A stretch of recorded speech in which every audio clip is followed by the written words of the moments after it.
but this is actually called Lento. It's from a set of piano pieces Stravinsky wrote called The Five Fingers. This is movement 6 or so, I think. So here's just the first 3 measures.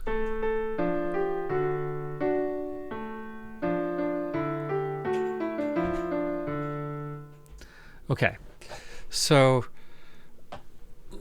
what do we feel here? Our first observations are, the first thing that I notice is there's something happening around D, right? We've got these arpeggios that keep landing on D, right? There's some D there, there's a little bit of D there. So there's something around D happening, which is cool. But the next thing I notice is an F natural here and an F sharp here. So this is perhaps tricky. So what am I going to do with this? Well, let's start with just what we know.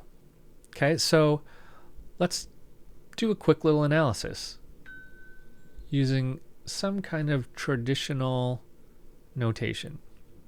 Traditional analysis. Okay, so we've got one flat in the key signature. That tells us F major, might tell us D minor. So this is the beginning of the piece. So let's say D minor. And now let's try to analyze it. So what we have here is we have an A, a whole bunch of A here. That doesn't really tell us very much. So let's go to here. F, D, G. So if we said F, A, D, there's our D minor triad. Here's some A, that fits in there as well. This G could be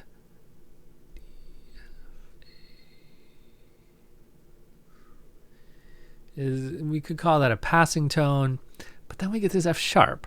So we have this 1 here that then becomes a 1 here, which is just bizarre. Here we have again a 1. Here this A could still be part of that 1, so that could be okay. Now we have a 1 because we have F. You know, we have a 1, 6 or something here. Okay.